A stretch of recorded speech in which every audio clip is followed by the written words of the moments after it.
Hey everyone, welcome back to another video. And today, or this evening rather, because it's after 10, so it's nighttime, let's get into another specs comparison video. And this one really came about because Google has left this price point that I'm getting ready to talk about.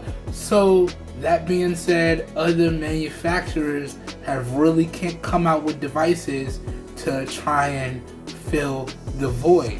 And the three devices that we're going to compare in this comparison video this evening are really compelling offerings that are available across all of your major carriers and support all of the major bands for your carriers as well. And this is coming in at a really good price of $300 to $350 depending on where you get it from.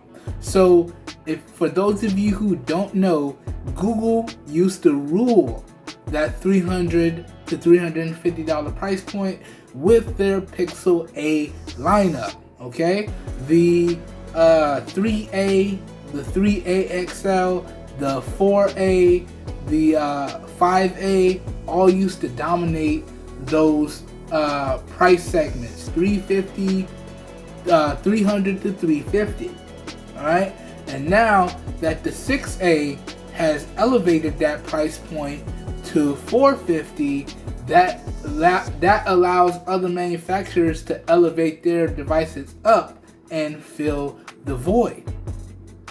Alright, so let's talk about three devices that are really trying to fill that void that Google has left behind. So let's pull them up, let's run through the specs, let me give y'all my overall opinions, and yes, guys and gals, I will do my best to bring all three of these devices in and physically cover them on the channel. And if I can, because I really want to do another one, I will try my best to do another giveaway, even though the last giveaway that I did was really tough, even though it was only for a wireless charger.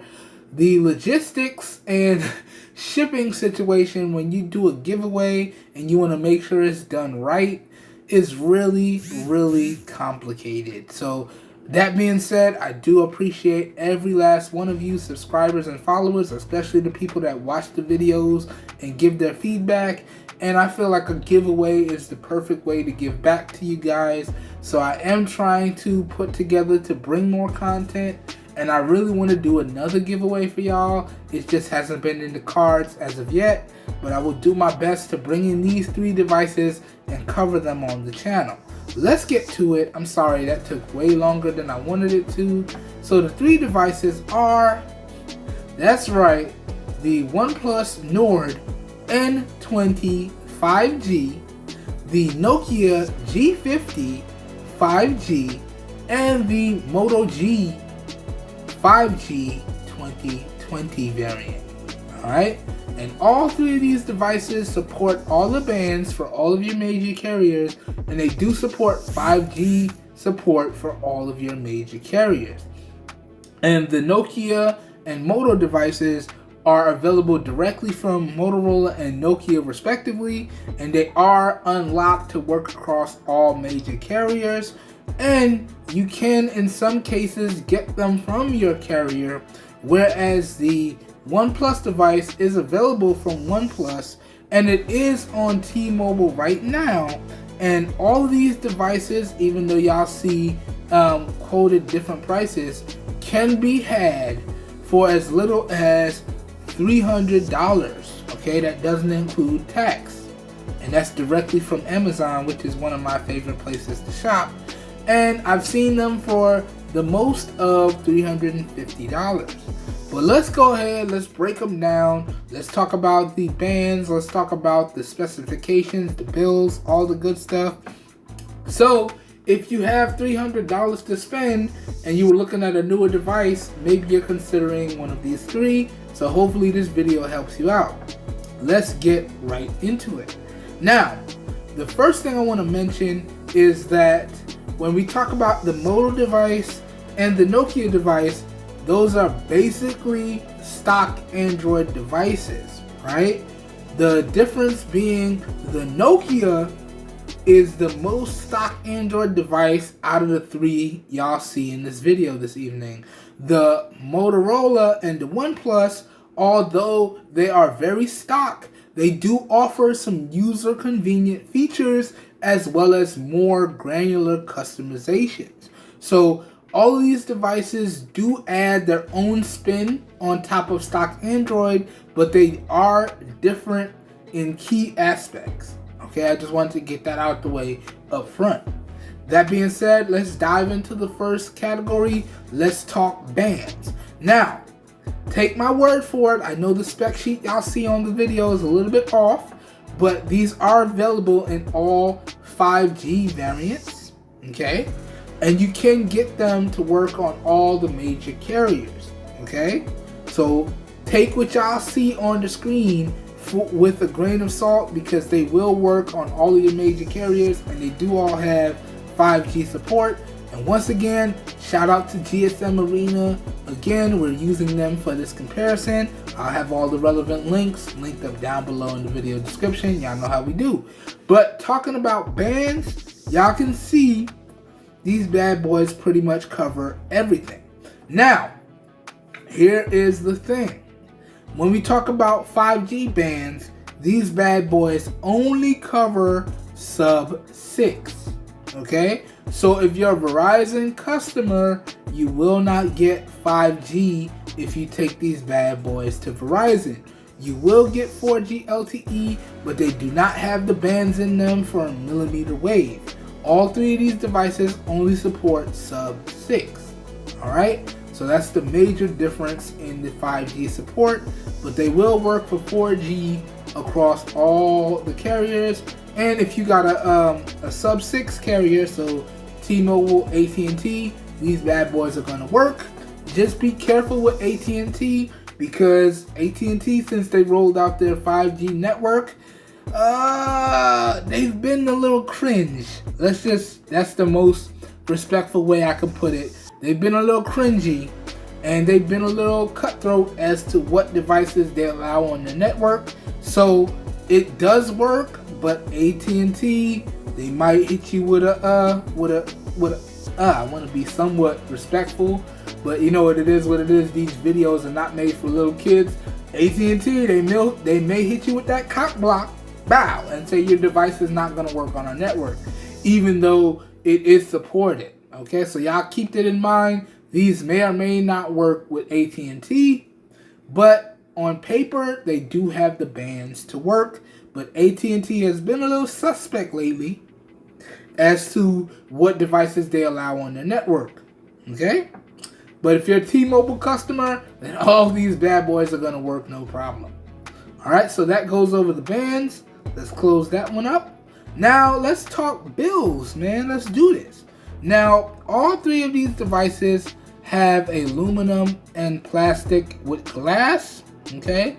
So they got an aluminum mid-frame, plastic back, and glass fronts, okay? Now, the thing that I like about these devices, the OnePlus in particular, is it has that nice, what's the word I'm looking for? Somebody help me out.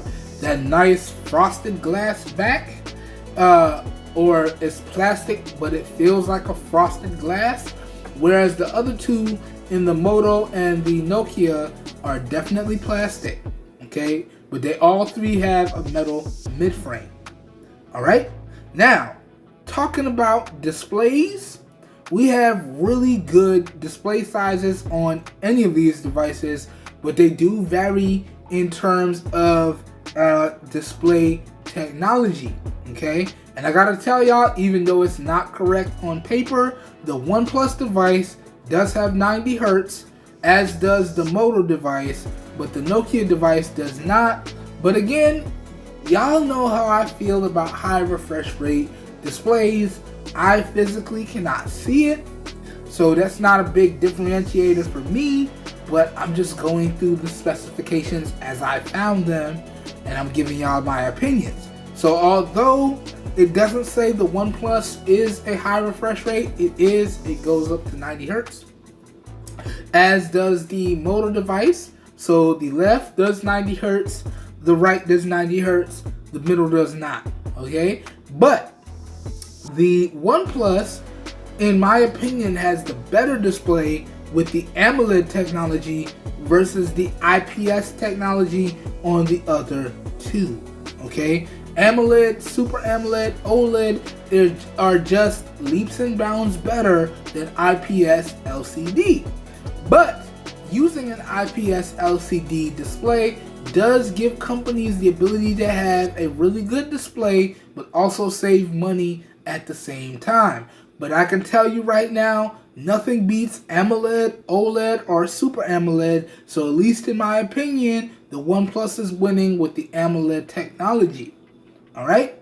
Now, if we're talking strictly based off of display size, you can see the Nokia device has the biggest display at 6.8 inches, whereas the OnePlus device has a 6.4 inch, and the Moto device has a 6.5 inch. So if you're a fan of big displays, the Nokia device might be the device for you. Alright, just want to get that out the way up front. That being said, another differentiating factor here is the aspect ratios and the PPIs, right? So the OnePlus is a 20:9 aspect ratio, as is the Moto device, 20:9, okay? And it's a 1080p on the OnePlus versus 180p displays on the 180p versus 720p displays on the Moto and the Nokia. All right, so you get the higher resolution display on the OnePlus, whereas you get the bigger display on the Nokia, and you get 720p displays on the Nokia and the Moto. Alright, so if you want the better display at the higher resolution, you really should be looking at the OnePlus device. That being said, the Nokia does not have always on display technology, whereas the Moto device does in the Moto display technology, and the OnePlus device does in a traditional always on display technology. So those are the differences in display, and I wanted to make sure that I pointed them out. Now, moving on, let's talk about the internal chipsets and the software versions across the board. Now, in terms of software, all of these bad boys are running Android 11 out of the box. All of these bad boys are slated to get Android 12 and maybe Android 13. Now, I could tell you right now, OnePlus and Nokia are a little bit more reliable in terms of software updates than Motorola is. Alright? But in terms of security patches, all three of these bad boys should hold you down nicely. Alright, I should have got some water before I started this video. My throat dry. But in terms of software, you should be good to go in terms of the OS. Alright, so Android 11, Android 12, definitely Android 13, maybe. Alright? Now, let's talk chips.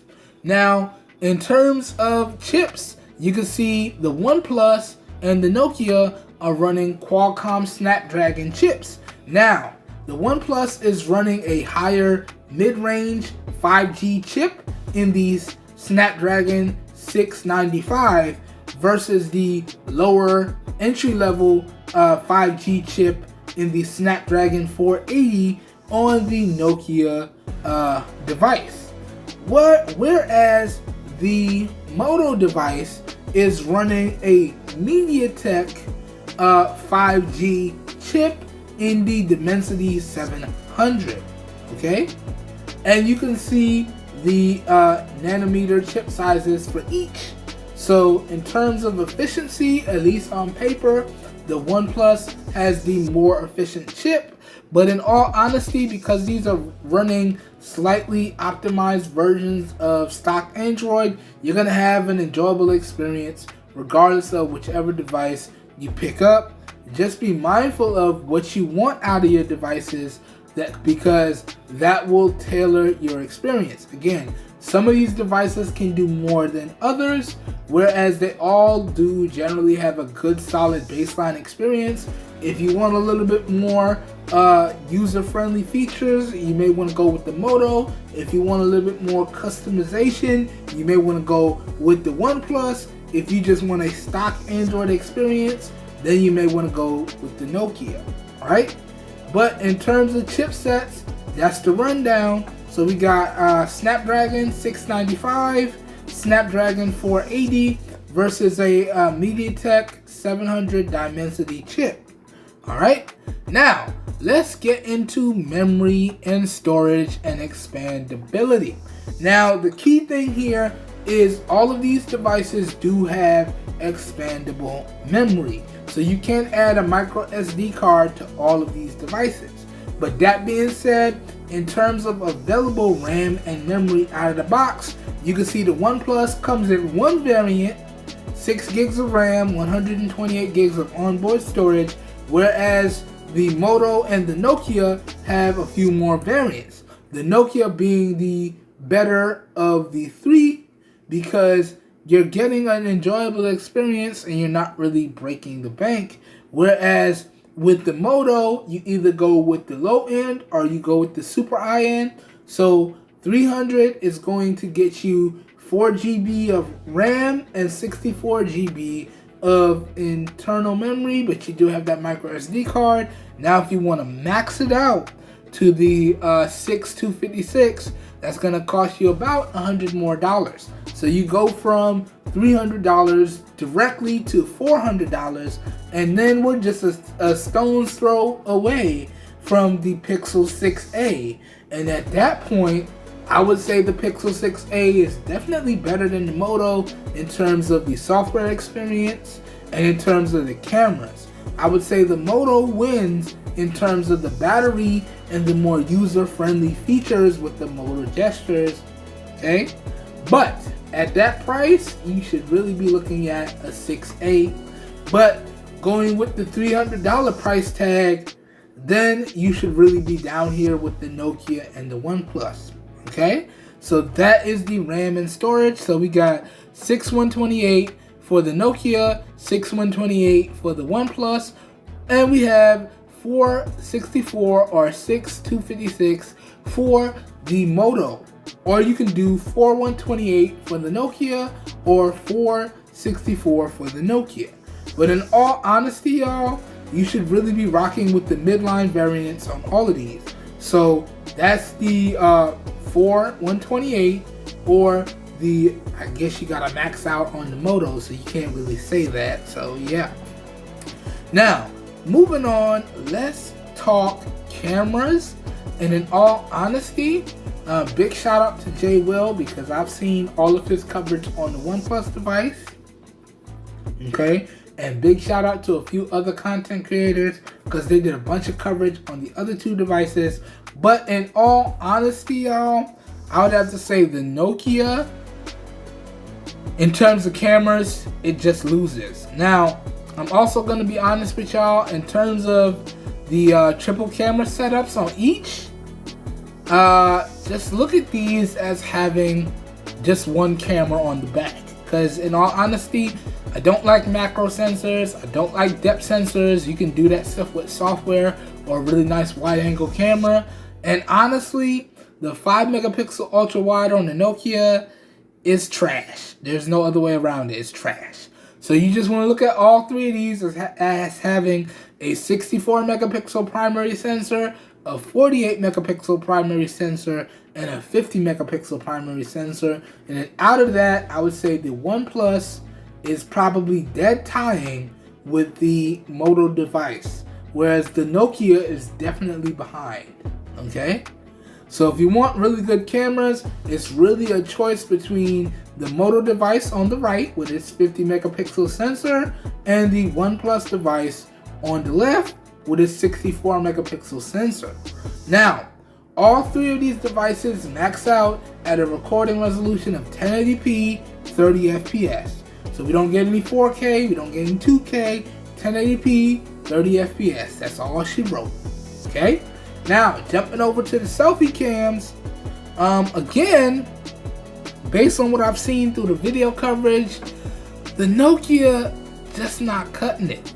Whereas the Moto and the OnePlus are doing a pretty good job with the selfie cameras. So you get a 16 megapixel on the OnePlus, you get an 8 megapixel on the Nokia, and you get a 13 megapixel on the Moto. But in my opinion, you're gonna have to scratch the Nokia off on this one. So you really are choosing between the Moto on the right or the OnePlus on the left. And honestly, it's a dead tie yet again, in my opinion, based on what I've seen. Alright, now let's move on to some other key hardware aspects. All three of these devices do have loudspeaker setups. Okay, they used to be stereo, but not really. No, they're not anymore. But all three of them have 3.5 millimeter headphone jacks. Okay, so if you still want to keep that 3.5 millimeter headphone jack alive, any of these devices have gotten you covered. Now, moving on, talking about the Wi-Fi, the Bluetooth, you can see it's pretty much a tie across the board. It's pretty much in the same general arena in terms of technology for the Wi-Fi and the Bluetooth, even though the OnePlus and the Moto have the newer Bluetooth technology. They all support AC Wi-Fi, so you should be good to go there. Okay? Now, here's another big difference here. The Nokia and the OnePlus do have NFC, depending on market for the Nokia, so the region that you're getting it from. But the OnePlus definitely has NFC, whereas the Moto does not. Okay, so that's a big thing there, especially if you really invested in NFC or contactless payments or easy Bluetooth pairing with your devices. That lack of NFC might hurt, but that's a big hardware difference there that I want to point out. Now, that being said, all three of these devices do have USB Type-C support. They are using the older USB Type-C 2.0, but they do have plug-and-play support for expandable media. So if you got a USB Type-C thumb drive or an adapter, you can plug it in. It's gonna work. It's gonna register like expandable storage. You should be good to go. But they are rocking the older technology, but it's still just as good in my overall opinion. So it is what it is right there. Okay?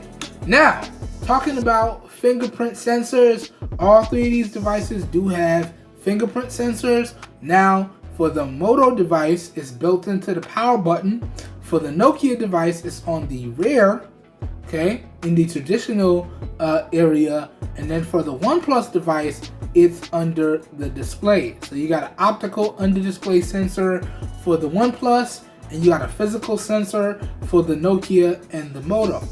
And in all honesty, I really like the placement of the Nokia fingerprint sensor, and I really like the placement of the Moto fingerprint sensor, especially built into that power button. As someone that uses a S10e daily, that power button fingerprint sensor, it's just beautiful. It's beautiful.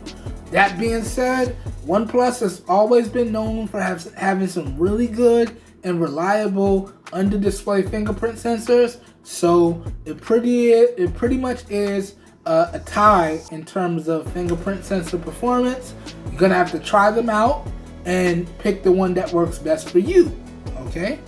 But in my opinion, based on what I've seen, it's a tie across the board in terms of fingerprint sensor performance. Now, let's move on to a key area of all of these devices. Let's talk batteries and charging, okay? As my software needed to refresh, my bad, y'all. So, let's talk batteries and charging. Now, in terms of batteries, the OnePlus has a 4500 milliamp hour battery, whereas the Nokia and the Moto have 5000 milliamp hour battery cells. Alright, so in my opinion, 5000 milliamp hour batteries, that's definitely where it's at. And as someone that has pretty much rocked with a Moto device extensively for the long haul, I can tell you Moto in terms of battery, oh yeah, they're king out here. They're king. And although it doesn't tell you, Moto does support 15 watt or 18 watt turbo power charging depending on region. And I can tell y'all, even though it's low on paper, that turbo power charging is the truth. Alright, so you can't knock 15 watt or 18 watt turbo power charging on the Moto, and you can't knock them because they have really good battery life, especially with 5,000 milliamp hour batteries in the Moto devices. That being said, the same thing could be said for the Nokia device with its 18 watt charging. Okay, really good charging from Nokia. Again, really good 5,000 milliamp hour battery, really good overall battery life coming out of the Nokia camp. So good stuff there. Whereas with the OnePlus, it has the smallest battery, but it still gets really good battery life based on what I've seen from the videos and some of the questions that I've asked from other content creators. But it has the one up in the fact that it has 33 watt fast wired charging. So it's definitely going to charge a lot faster than the other two devices, even though it would have done that already because it has the smaller battery. But if you're the type of person that needs a quick top-up charge and you still want battery that's going to get you a day and a half, maybe 2 days, depending on how you use it, the OnePlus is definitely the way to go. But you really shouldn't be knocking the Nokia or the Moto in terms of charging and battery life. So when we're talking about battery life here, which is the final category, I would have to say it's a tie across the board. Alright? Now, in my opinion, which one would I recommend? Honestly, sorry Nokia, but I would have to recommend either the OnePlus or the Moto. Alright? Now, if you want a much more better Nokia device, you're really gonna have to look at spending a little bit more money. But for $300, you really can't go wrong with the Moto G 2022, my bad. Motorola's naming conventions are getting horrible, and you really can't go wrong with the OnePlus Nord N20 5G. Okay, so those are my two recommendations from this video. And that pretty much concludes this video here this evening. Alright, so as always, I hope you guys and gals enjoyed the video. I hope you guys and gals found it helpful. As always, if you did enjoy the video and or you found it helpful, please help your boy out by giving the video a thumbs up. That really does help me out. You don't know how much. And in terms of pricing, because I also forgot to mention it, if you're a qualified Amazon Prime customer, you can get the Nokia G50 5G for $60 a month for 5 months on the Amazon payment program, or you can get the Moto G 5G 2022 for the same $60 a month for 5 months.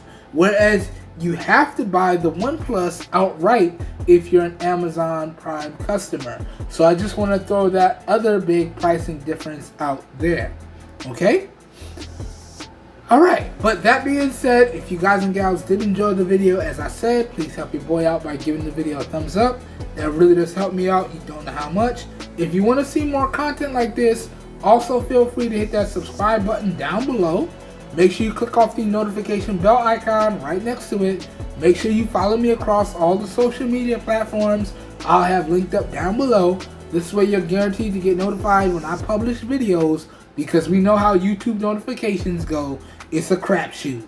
Alright, so if you want to be guaranteed to get notified, please follow me across the social medias and make sure you subscribe and hit the notification bell on YouTube so you're guaranteed, or as much guarantee as you can get, to potentially get notified on YouTube when I drop new videos.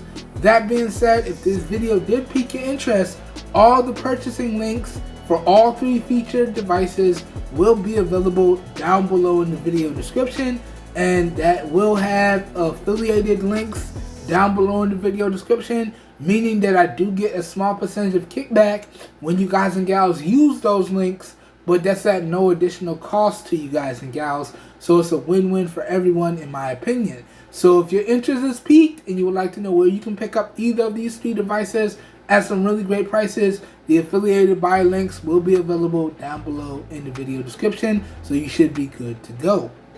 Alright? Hope everyone is having a great evening. Hope you guys and gals are staying safe out there. Let's get into a conversation about these 3 devices down below. Do you feel as though these 3 devices are worth it at these price points here in 2022? Or do you feel like the prices should be dropped a little bit more?